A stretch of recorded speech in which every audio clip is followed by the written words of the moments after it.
And welcome back to the Constitutionals Podcast. I'm your host, Chad White. If you didn't know, this is Premier Podcast, website, cpluscomedy.com. Like I just said, it's a website. Go there. Here we are, episode 268, the Constitutionals Podcast. I'll give you some more behind the scenes. I love doing that. I love listening to it. I definitely thought that the Zoom recorder, which is this device I use to record. I can't even lift it up. It's too many things coming in and out of it.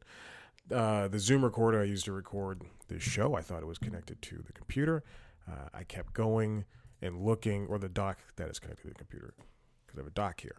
I kept looking, looking to start the show, rather, and I kept going, why is it not recording audio? And then I look down and I see that the battery is showing, indicating that it's not plugged up to the computer, not using USB bus power.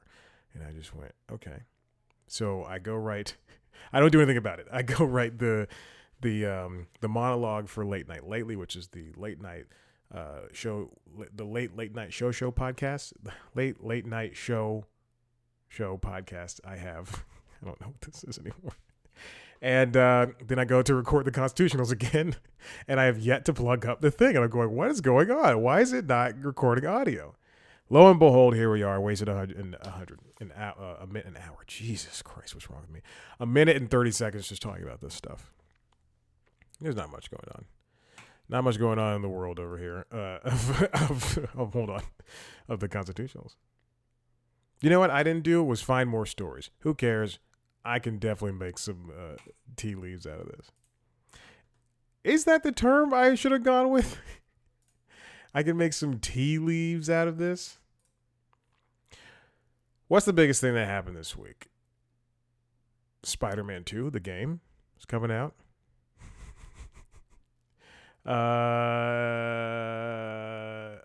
What else? This more pertains to late night, so I can't really talk about that. Britney Spears' memoir came out. There you go. I'll never touch it. What else? Super Mario Wonder reviews came out. Actually, I think Spider-Man might be out today. Interesting. I would love to play it. Microsoft now officially owns Activision. So that deal finally went through. All right, let's talk about this first thing. This comes from Variety, written by Brian Steinberg. Roy Wood Jr. speaks out after Daily Show exit, defends Hassan Minhaj, and questions the future of late night TV. If you didn't know, Roy Wood Jr. left late night, left the world late night, the Daily Show, because he wanted to host the show, and if they want to give him the show, he'll still host the show. But as at this point in time, it is just not something he doesn't want to be, not a choice. Because it looked like for a while it was going to be Hassan Minhaj. But he's out of the running, reportedly. Today, that's what it was announced as. And he's been, making the rounds. Getting a little choked up. He's been making the rounds talking about his place in late night and also late night's future. As we know, broadcast late night is just struggling in terms of, everything really, just viewers, money, things of that nature. Now, we can say that it's not really struggling. Besides the online stuff where they break out segments and everything and put them on YouTube and TikTok and Instagram. We can say that that's not struggling. And we can say that Colbert's numbers are great and everybody else has, decent numbers. However, when you look at it as a whole, Paramount is no longer, or CBS rather, is not going to do a late show anymore. They're going to presumably bring back At Midnight, which is probably just going to be a neutered version of itself from this Comedy Central days. The Daily Show is up in flux. Again, that's another Paramount property, just like CBS late shows. The Daily Show is up in flux because they still don't have a host. They don't have an exact runtime all the time. Just make the show an hour. They can produce 44 minutes a day as opposed to 22. That's fun.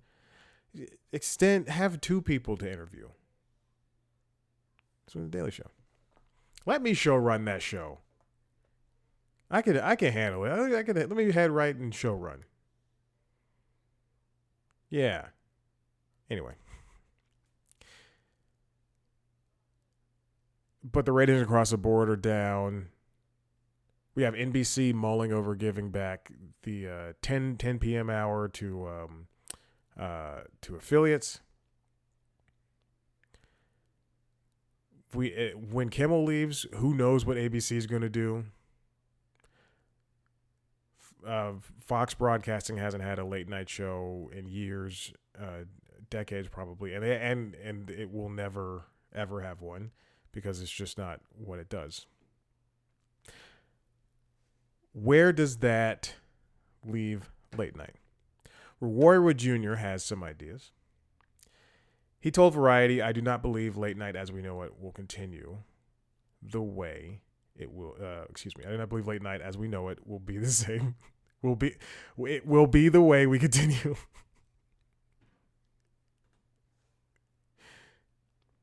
Budgets are changing, and we are going into the age of some people demographically who did not necessarily always grow up with late night. And it's true. Whenever I tell people, whenever someone's like, when I'm talking to somebody about C+ comedy, I go, "Oh, I interview people.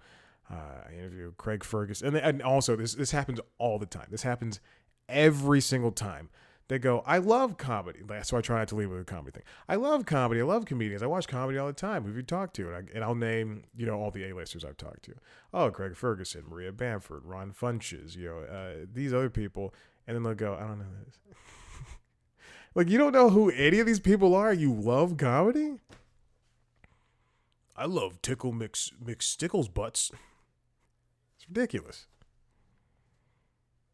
"Have you seen him? He's got 22,000 million TikTok followers." "I like Eliza Schlesinger. You talk to her?"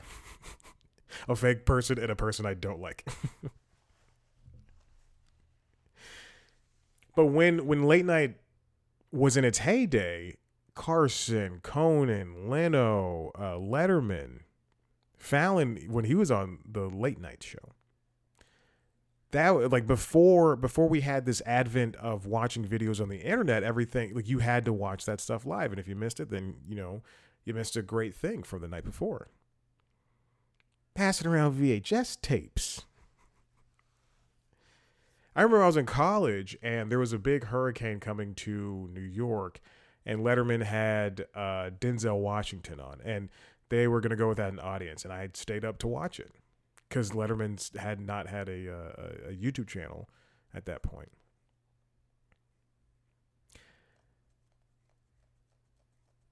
So Roy Wood Jr. continues. So how do you engage with those people and bring in those people into the art form?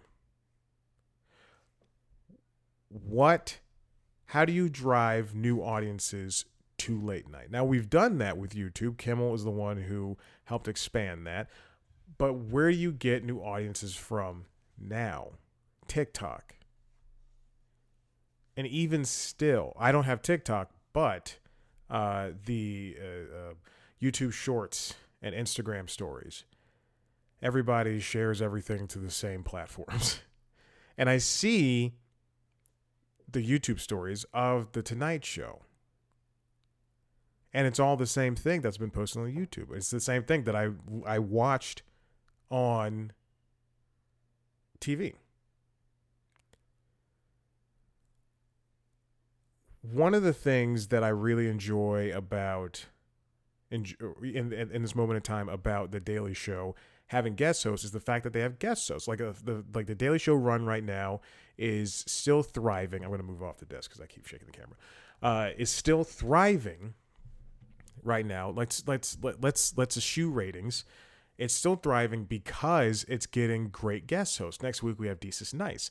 This week we had Michael Costa. They introduced a new person joining the team.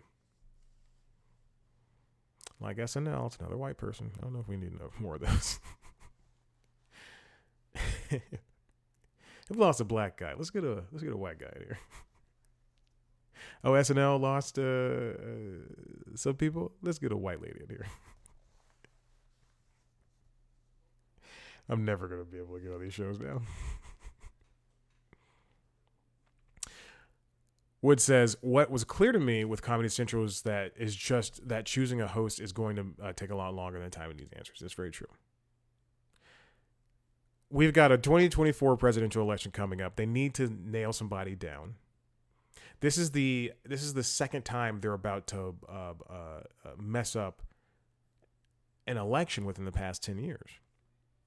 Now I'm looking back towards the Nightly Show with Larry Wilmore. They screwed that up by not giving that show a chance to cover the 2016 election, or was it 2020? How old is that show? 2020. I think it's a 2020 election. But they didn't give Larry Wilmore a chance, and now they're kind of butchering themselves because in 2024, let's say they come back, let's say the Daily Show comes back in January or February, and we've got this new host. Now this person's got to get their footing in the most tumultuous news period of the year,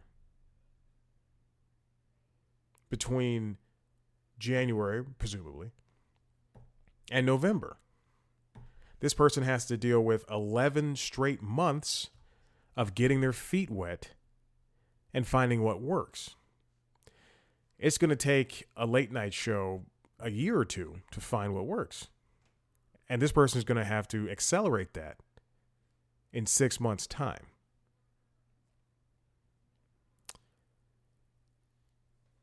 So we're going to get Daily Show guest hosts and such for the rest of the year. Executives at Comedy Central and its parent, Paramount Global, had originally hoped to name the new host in time for this year's recent upfront presentations. Hasan Minhaj was supposed to get it, and hold on. I'm gonna bring up this story because also I misspelled Hasan's last name, even though I know this guy.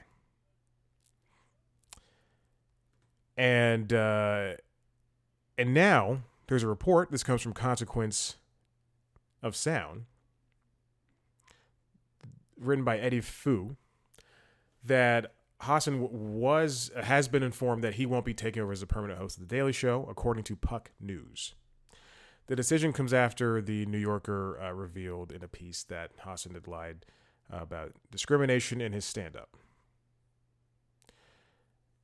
What apparently happened was, according to Puck News' Matthew Bologna, was that Hasan and the show had agreed that he was the new host. I mean, he didn't. He's like, I'm the new host. And they're like, yeah, we're the new host.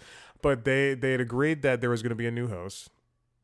The show agreed. The show was going to hire him as the new host this summer. Had the writer's strike not taken place, he would have taken the job, I assume, in the fall. Instead, they had to sit on it because of the writer's strike, and then the piece came out. And now that kind of has just ruined everything for him.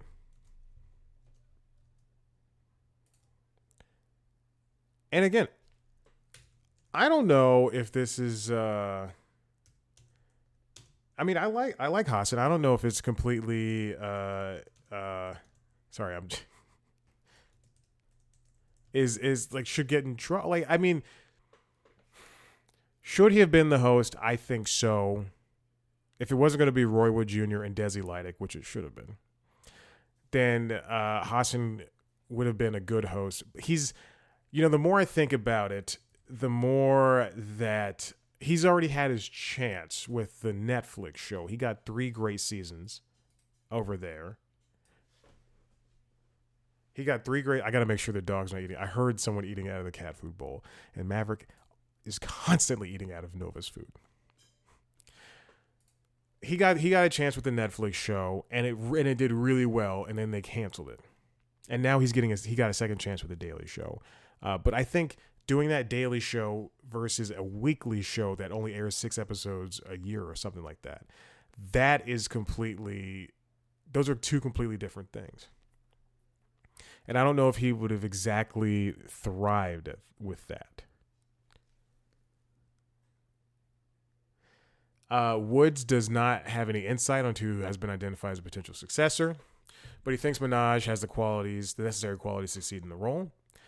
He said, "I don't believe Hassan could never host because of his situation. I don't necessarily agree with that." And yes, he's right. Like that shouldn't.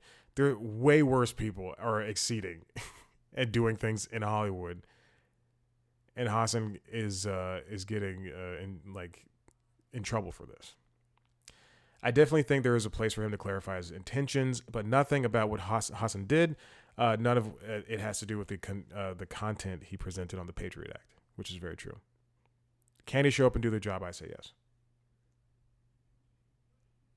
I still think Roy would have been a fantastic host. And even if if the rumors are true, if it's going to be him and Desi, then that would have been great too.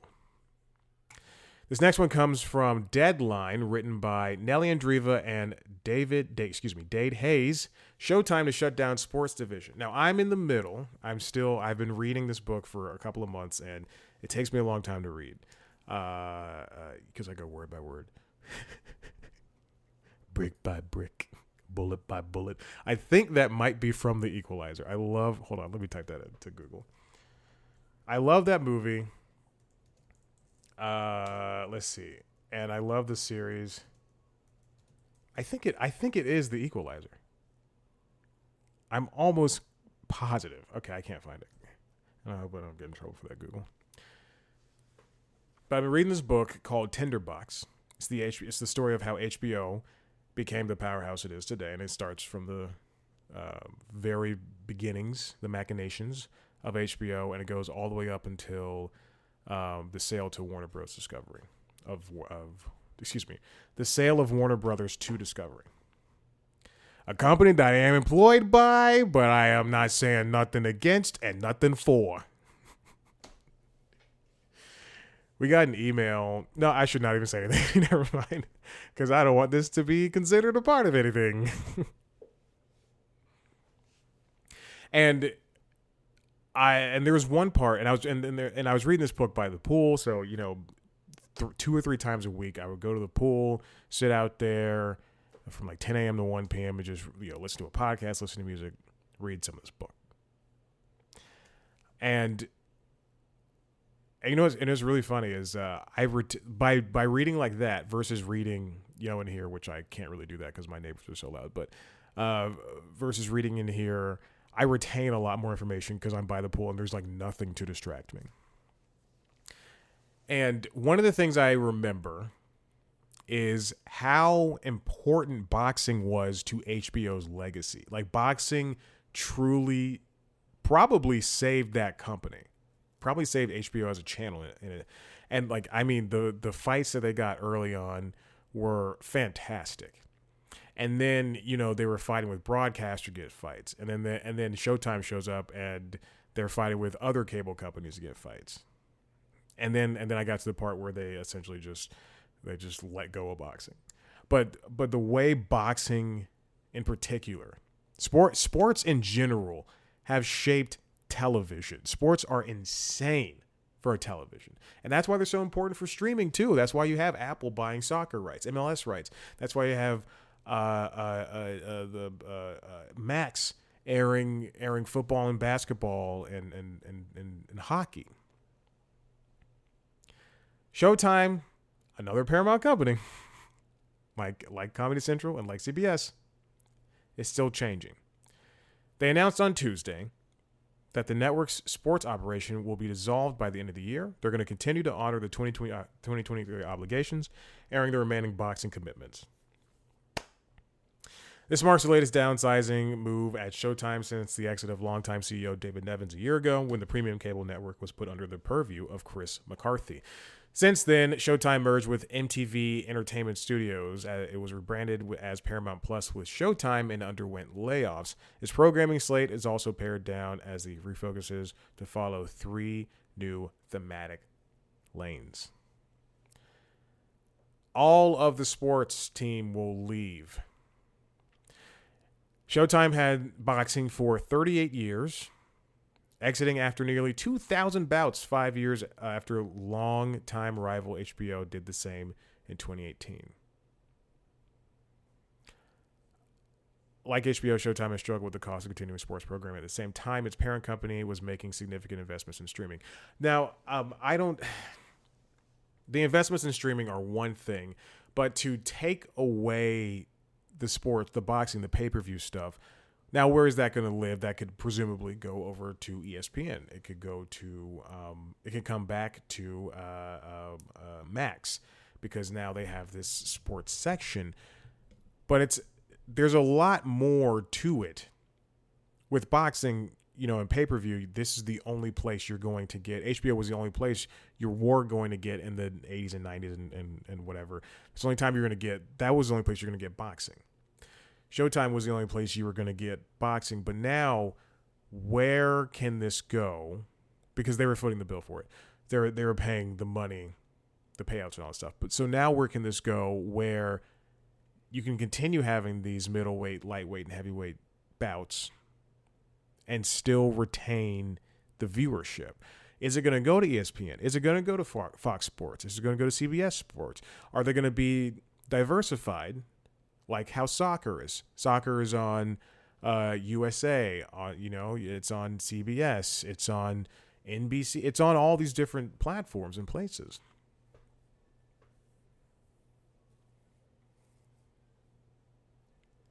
How is boxing going to survive on television again? Do people really still want to watch that stuff? I mean, UFC seems to do pretty well. You have Jake Paul over there getting into boxing, and I assume that he's getting paid pretty well for that. Who knows? And speaking of sports, let's go over the Wall Street Journal. This comes from Isabella Simonetti. Disney sheds new light on ESPN's financial challenges. The entertainment giant released more detailed information on its sports business as it seeks a strategic partner for ESPN. So now we know the financials. We've never known this before, but we now know the financials or some of the financials for ESPN, which is owned by Disney. And if you remember in recent memory, that's the title. Okay. Now, if you remember,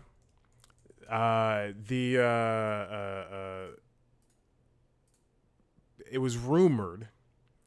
I mean, it's true that Disney is looking to find a strategic partner, somebody to help with ESPN operations, because sports, again, cost so much money. Even though they bring in a lot of money, they still cost so much money.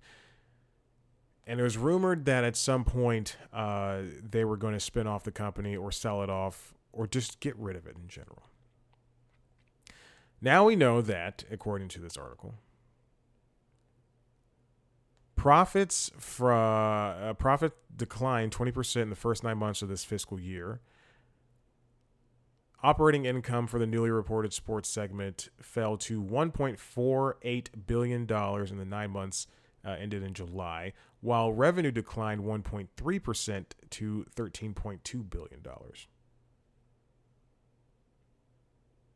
Now, this includes ESPN, its channels, ESPN Plus, which is the streaming service, and the Star-branded sports channels in India, which I believe might be airing on Disney Plus under the Star moniker, which is their Hulu. Profits from ESPN-branded TV networks, ESPN programming on ABC Network, and ESPN Plus fell 7.8% to $2.06 billion in those 9 months. At some point, when does this become because of the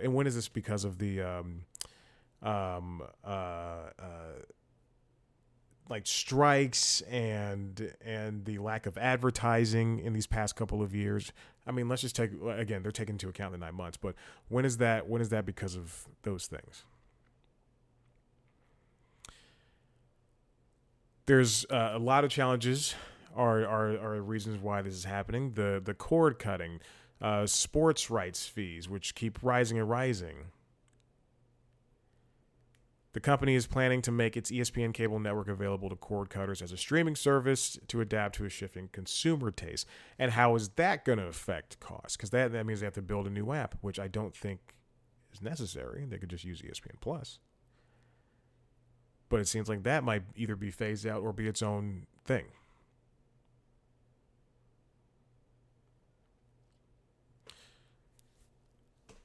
What strategic options are they going to have besides the ones I already talked about? Disney's once lucrative traditional television business has suffered from a relentless and accelerated cord cutting, forcing it to rethink the future of that business and quickly pivot to streaming. Revenue within the sports segment grew 8% to $17.3 billion in Disney's 2022 fiscal year, and operating income fell nearly 1% to $2.7 billion, according to the filing. There's different packs being explored with the NFL and with the NBA. Maybe they'll take small equity stakes in ESPN. But is that going to entail them to, I don't know, put NBA branded stuff within commercials, or only want to work with their partners for certain times of the year and then not really pay attention for the other parts? They're talking about, ESPN's talking about new distribution partners, which includes Verizon and T-Mobile. Where is ESPN going to be in a year's time? They let go a bunch of talent, but it's still the same thing, if not neutered. A bunch of talking heads screaming at each other. How long can this go on for?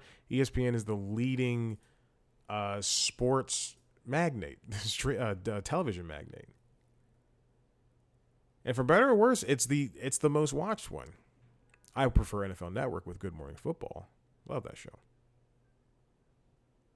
But where does it go from here? You can only do so many episodes of First Take and Good Up and Sports Center. I think they should focus on those documentaries. I think they do a great job with things like 50 for 50 and, 30 for 30. 30 for 30 and the E60 and all those. Have some special programming.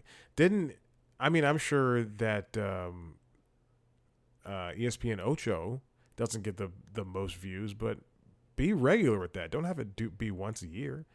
Have more ESPN Ocho. Have ESPN Ocho branded blocks. On a Friday night, nights where there aren't massive games like Monday Night Football or NBA games or something like that. Have ESPN Ocho stuff. Have special reports. I don't know. I'm just a guy from the outside. Listen, if you like what you heard here, head to the website, cpluscomedy.com, where we've got other podcasts, including Late Night Lately and the LinkedIn Logs. You can watch the video version of all the podcasts on youtube.com/cpluscomedy. You can follow us on Twitter, Instagram, Facebook, TikTok, at cpluscomedy, me at Chad Black White. Rate, review, subscribe, tell your friends about it. This is the end of the show. I'm tired. Bye.